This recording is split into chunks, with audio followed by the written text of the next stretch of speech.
Welcome to another episode of Fight the Burnout.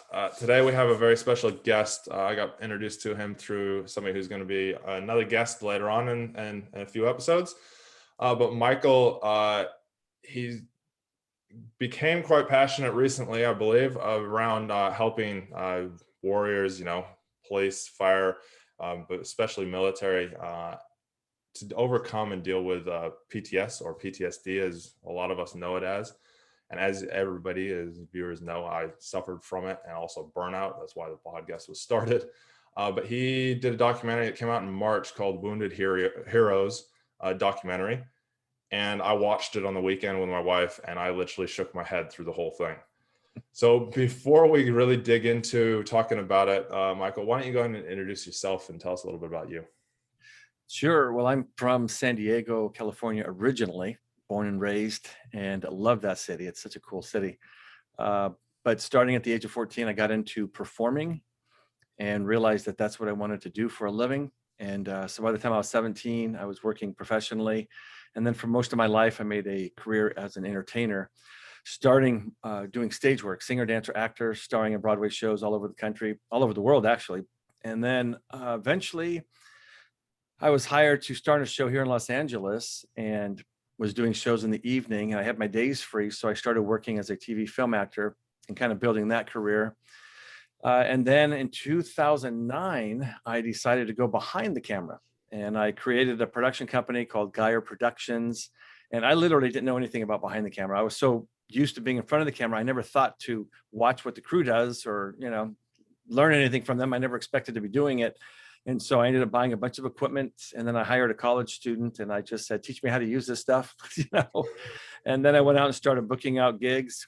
And it was just me going out as a one-man band, directing and producing. And then eventually we grew the company. And, now when we do our films, we have up to 30 people on the crew. We've got union actors, big production. And so it's been my new passion. I love directing and producing, and I still act in front of the camera, but that's more of a hobby.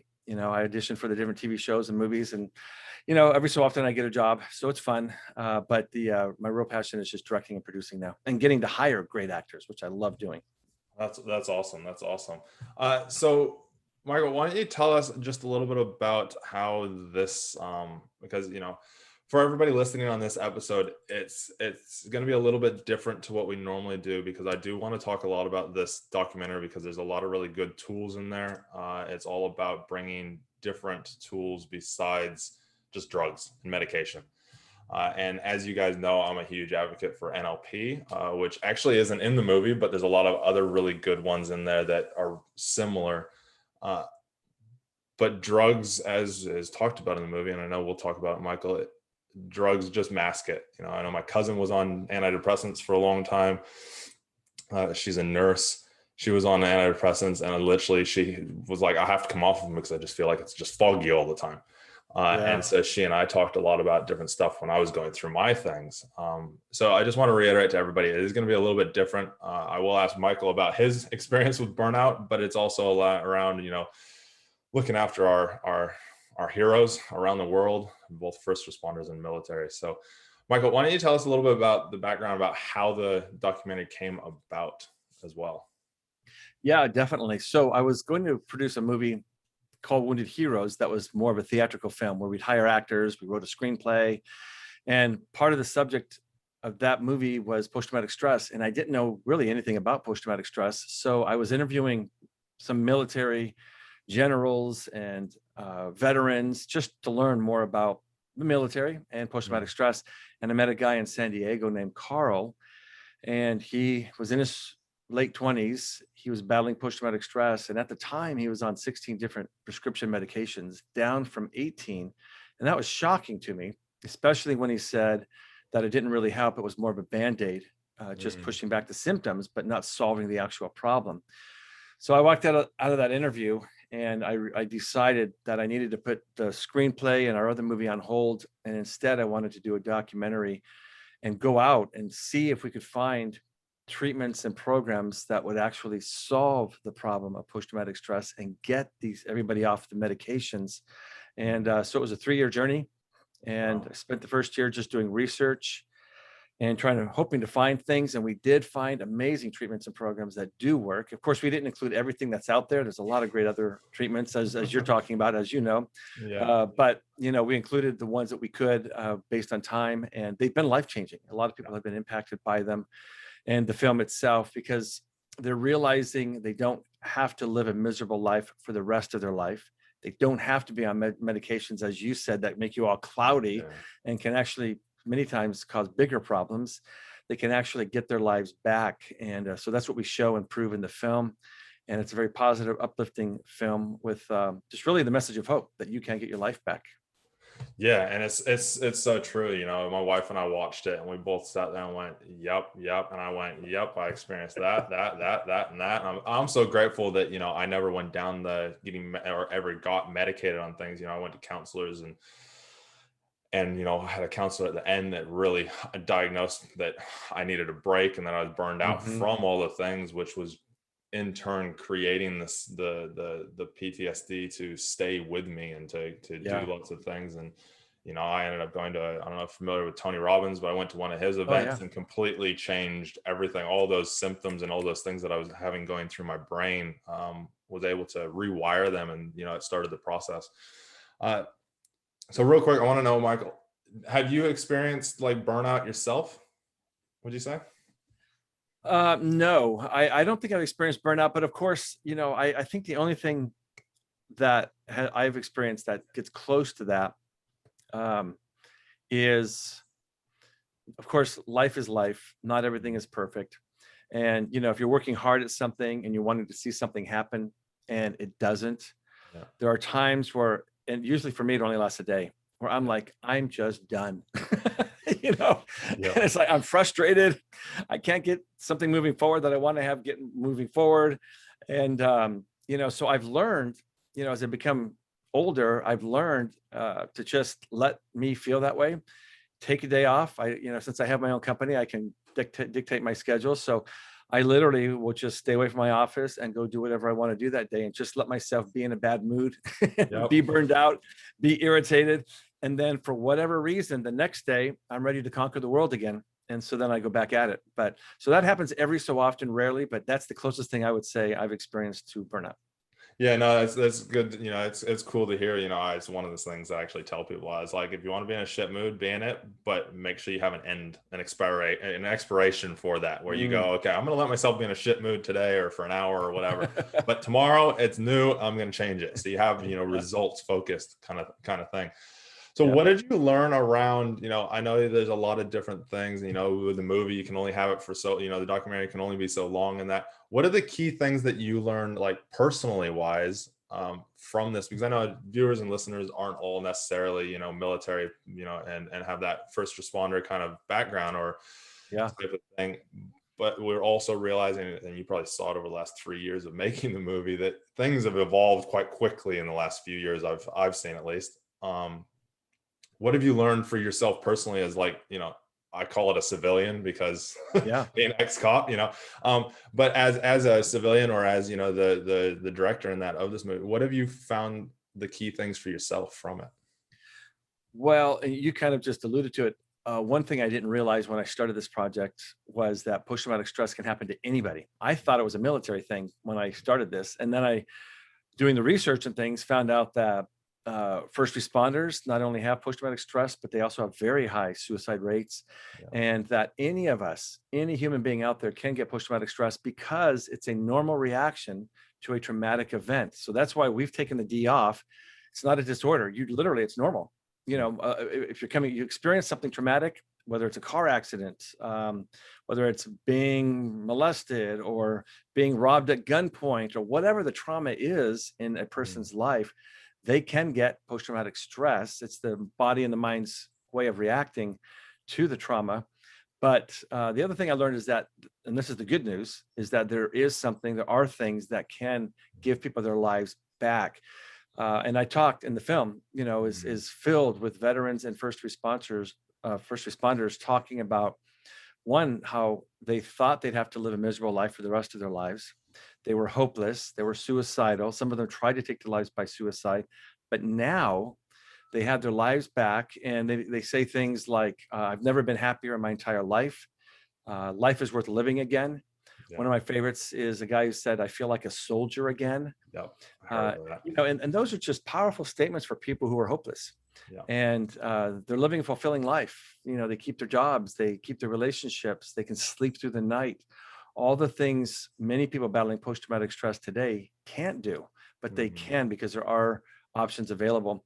And if you don't mind, I'll give the website really quick so people know where to watch the trailer. It's woundedheroesdocumentary.com. And you can watch the trailer. There's also film excerpts there and links to all of the platforms where the film is available online. And in New Zealand, I know. How did you see it? Yeah. So on that, we'll put that link in the comments below, because I watched this and literally everybody needs to watch it. But here in New Zealand or different places around the world, because of iTunes, they do their region thing. It's difficult, but Vimeo, I was able to watch it on there. I think it's like $3.99 to rent it or something, which is nothing comparative to what you'll get out of this movie. Just by literally watching it, you'll pick up things that you can work on yourself. Now, if you're like, hey, I'm good, I don't have PTS, there are things that can help you perform at a higher level. I'm a burnout prevention and performance coach. And, if you can prevent yourself from burning out, you're performing higher. And so really watch this and actually look at it. Like I looked at it as a thing of, okay, what are some of these things that these guys are doing that I could actually grab, and they talk about what they do in that.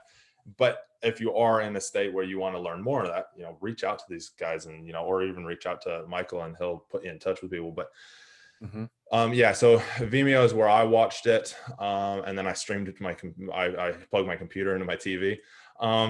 Perfect. But yeah, so iTunes, it wouldn't let me, but I didn't look at the other ones, but it's on YouTube, on demand. It's on the other one. You'll see all the platforms there. Just give it a try on each one and see which one works for you, because it's on all the different platforms. So it's definitely there.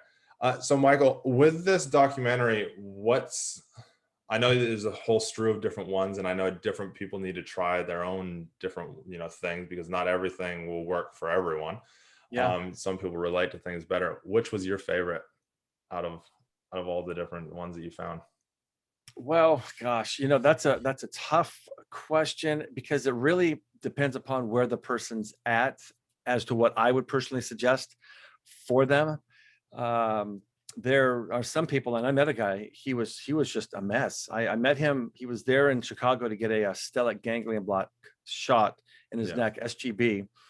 And I couldn't even talk to him. I approached him to see if he'd allow us to film him beforehand, so that we could also film him after, because we were there to film other veterans before and after. And as I got close, I saw his eyes, and he kind of scared me. He looked like a wild animal. And I realized, don't get too close.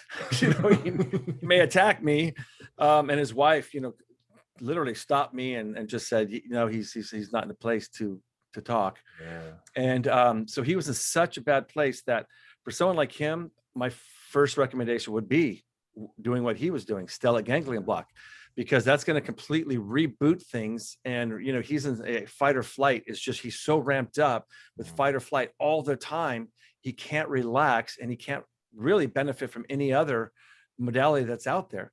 So having the SGB to calm him down, reset the fight or flight so that he's relaxed and normal like the rest of us, then he can take advantage of the other things mentioned in the film. And literally after the shot, I went in to see how he was doing, and I saw a different person. And the man was smiling, laughing. He let me film him. I didn't end up putting him in the film because I had so much other stuff. I just didn't need to, but he let me talk to him. And his wife said he hadn't been out shopping in years. And one of the first things he said was, I can't wait to go shopping. It was life-changing. It was a 10-minute procedure, shot in the neck, stellate ganglion block. And, he wants to go shopping. He's smiling. I can interview him. And I followed up with him later, and he said he was still doing great. And so now that he's relaxed, then he can then move into some of the other things that were featured in the film, or other things that he finds that would give him long-term success. So that's that situation. Now, if you've got a person who is really doing pretty good, they're battling post-traumatic stress, they're not sleeping, but you can still talk to them, and they're not as in bad a shape as some others, then I would recommend like the ART or the RTM. Though reconsolidation of traumatic memories is RTM, ART is accelerated resolution therapy. And those are neurological interventions. They're basically the same result. They just go about it a little differently. But what's great about those is, one, you don't even have to talk about the trauma, which is huge, because a lot of veterans are told they have to be part of the prolonged exposure therapy and talk about the event over and over and over again, hoping that it desensitizes them. And that doesn't work. You know, they have very little success. Most drop out, and some have taken their lives by suicide because they're sick and tired of having to face that trauma. These things, RTM and ART, you don't have to face the trauma. You don't have to talk about it. And yet what they're able to do is sever the emotion that was connected to the memory. So they can now literally talk about the event, but they literally feel no emotion connected to it. And that's complete, absolute relief. And that's in as little as one session, usually 3 to 6 at the most, but one session. Yeah, it's similar to RTM. As I was watching it, is very similar to what I do, or what a lot of NLP coaches do as well. It's not so much reliving it; it's actually being in that safe space, looking down on it. So you're not in and amongst it, but you're looking down on it. One of the tools is called ERT, emotional release technique. And it's actually looking down on it and going, okay, cool. The emotions that are there, maybe it's anger, maybe it's depression, with depression or whatever that emotion is that you're trying to release, is looking down on it and going, okay, cool. What are the positive things that you've learned from it? What's the positive outcomes that have come from it? And so in turn, instead of it being this horrible, negative situation, you're actually going, what are the good things that have come from it? I take mine, for example. I was at that stage where I couldn't go into concerts and be in the crowd because I would be, my alert brain would be just so alert. I got to a stage where I thought I was back in my hometown in Redding in California, and thought somebody was following me, so much so that I know it was an early 2000s black Tahoe. Only thing I didn't get was a rego plate, but it literally pulled over and let it drive past me. I was on the way to my friend's house. And I was like, this car's following me. And I literally I was in my uncle's pickup truck.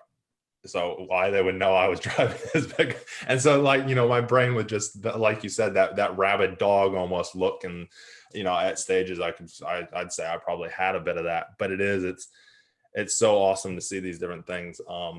What would be some of the stuff though that you would, we've got lots of guys that are, at that, they've already fallen off that cliff and the ambulance is picking them up. And, you do a great job in that with the documentary, giving all the different natural tools, to overcome once you've fallen off that cliff, as I call it. What would be some of the stuff though that you would recommend that you found through your research in that, for people that are starting out, before they even go into the military, before they join the police, so that they don't even walk up that hill to fall off the cliff?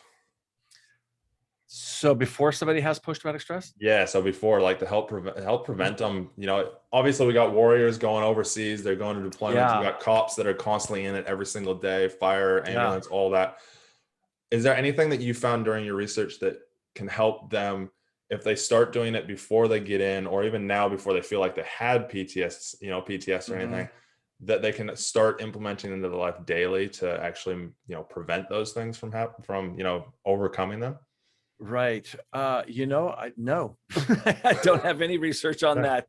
Well, because, post-traumatic stress comes from trauma. Yeah. And, they're not going to experience it normally unless they're not going to experience a period, I guess, unless they've had trauma. And so it's kind of hard to say what they should do to not experience it. If they're going into being a military or firefighter or police officer, even a dispatcher, doctors, nurses, dealing with COVID, they're all having a hard time with post-traumatic stress. You're going to be in those kind of professions, for some people, they're going to get trauma, and there's nothing we can do to stop that from happening. It's the profession they chose. I guess if I change the question, is there anything that you've seen that can help them, I guess, be more resilient towards the trauma, so the trauma doesn't affect them as, it does, it affect them as easily? Yeah. Well, I think you talked about this earlier, maybe before we were talking on camera, but I think taking breaks, getting outside, enjoying nature, so that you don't get to a place where you are feeling burned out. Because I think trauma can happen when other things have happened in their lives that led up to the trauma. And I think if you just find things that you can do that are just a healthy way of living, Give yourself a break when you need the break. Take some time away for a weekend and get outside, do the fishing, go camping, unplug. Literally, don't look at your phone or computer. Unplug. Those things can be very valuable. Horse therapy, which we talk about in the film, Yeah. it's just something to get out, relax, get on a ranch, work with horses. That can just be healing, I think, unrelated to post-traumatic stress. Of course, it helps post-traumatic stress tremendously. But for those who don't even have it, just to get away to a ranch, that'll be a very nice, calming experience. I think all those kind of things just kind of help with life in general, which would hopefully potentially help if they do experience a trauma. Yeah, no, I like that. Yeah, I totally agree with it. I tell all my clients that I'm training to get into these kind of things. Hmm. I've always told them, have, disconnect from your work, because if you're Mm, fully engaged in it all the time, it's just constantly draining you, especially in these high risk roles. But then it's yeah. also, it's getting out in nature and, well, just finding the thing that you love, but also having, I call it your why, having your Mm, why and really staying focused on it. Like my why, as all viewers will know, unless they're new to the show, my why is I want to create less pain in myself and others' lives, mm, because then it creates the best versions of ourselves. If we're not in yeah. pain, then we can actually be there and show up for others. uh Real quick, Michael, what would you say your why is? Well, I think why I do what I do, I guess is that what you're asking? Yeah, so like my why, what I've found is that through doing like my own work with people as well as myself and colleagues and my wife and family, is we've got a why that normally stems from our childhood, that is our Mm, underlying kind of why, and it's why we act the way that we do and help people the way that we do, and mm, also the jobs that we've enjoyed the most because it serves our why the most. Like mine, like I said, is creating less pain.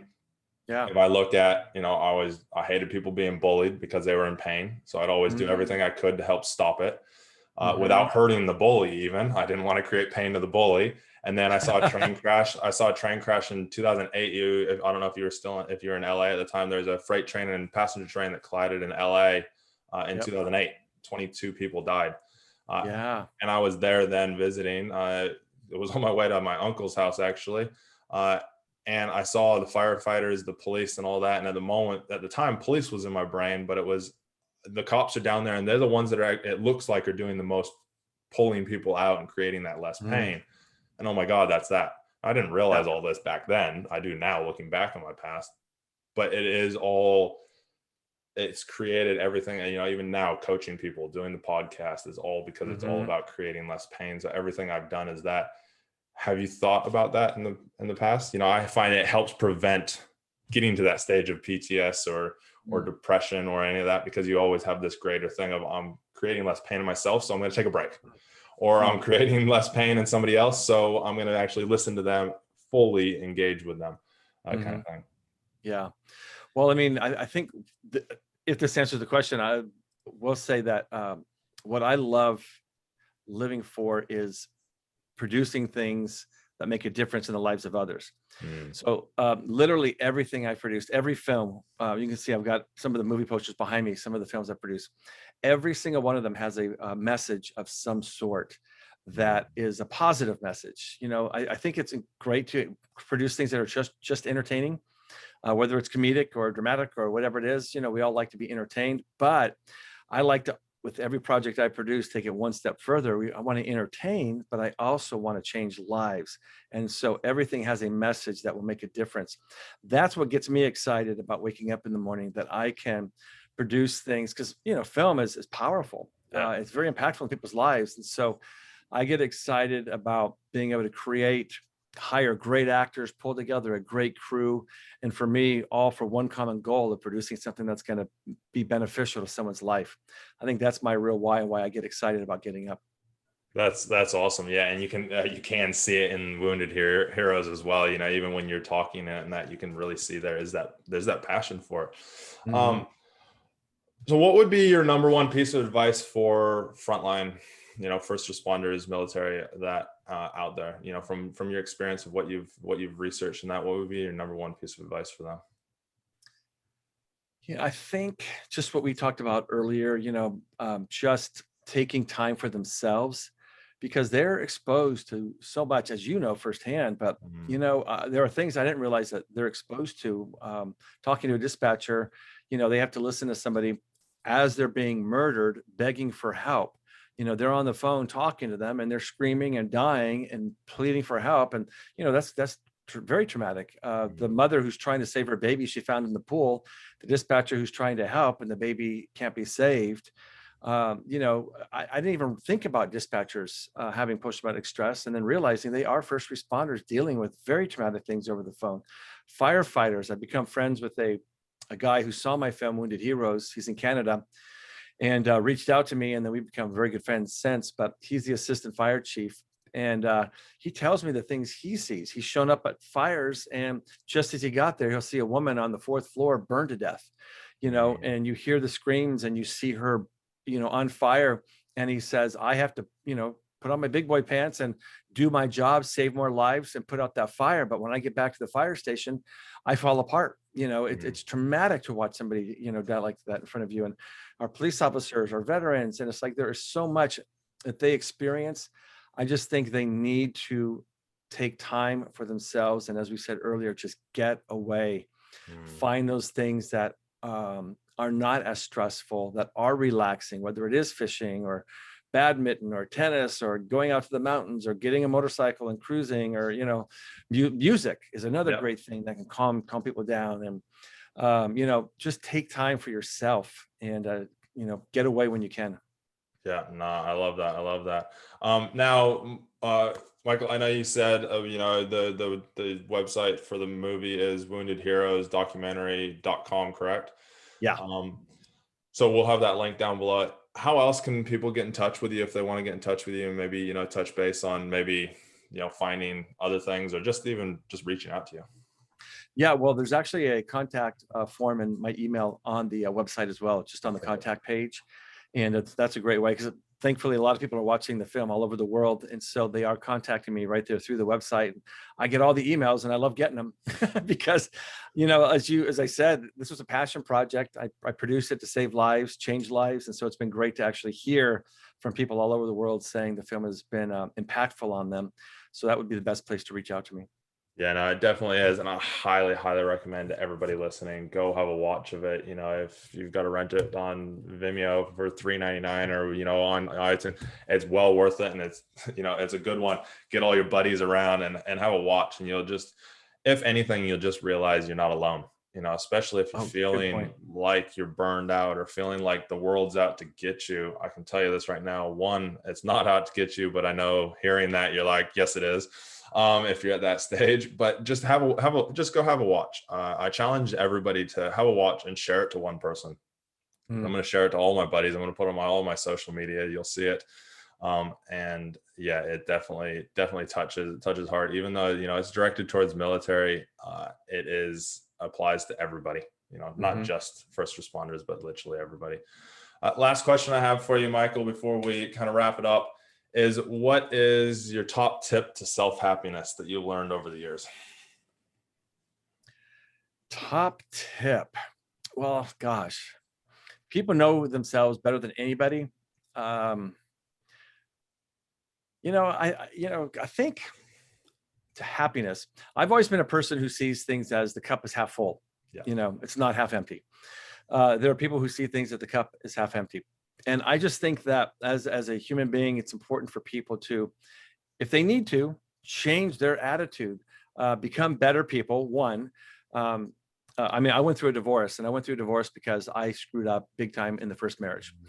So I learned from my mistakes, and I read a bunch of books. I went to counseling, and I found an amazing woman, and we married over 18 years ago, and we've been together ever since. But I applied everything I learned and learned from all my mistakes, so I became a much better husband for my for my wife Terry, and we've had an amazing marriage because of it. But improving yourself where in the areas that you need to improve I think is so important, and will keep you happy. I'm happy because I have a happy marriage, because Yeah. I've improved. For people who are very negative or see the glass as half full or half empty, change that. Be positive. Look at the blessings you have in your life. Look at the great things you have. Everybody has things that are negative. We Mhm. also have things that are so positive and things we should be thankful for. Look at those things, because that will remind you to be happy, because you see the things that you do have to be thankful for. I just think it's keeping that positive attitude, being thankful for your health if you have it, being thankful for wherever it is you happen to live, because there are so many people who have far less than what you have, being thankful for the car you drive if you have a car. I mean, I am just a really, really good, it's going to sound weird, but happy person, thankful for everything I've been blessed with. And I think that's important. Yeah, no, I totally agree with that one. Always looking at it. I used to be a very negative person, especially when you're going, and this is something to remind to maybe think about, and it's something that is brought up also in the movie, as well as, Michael just brought it up.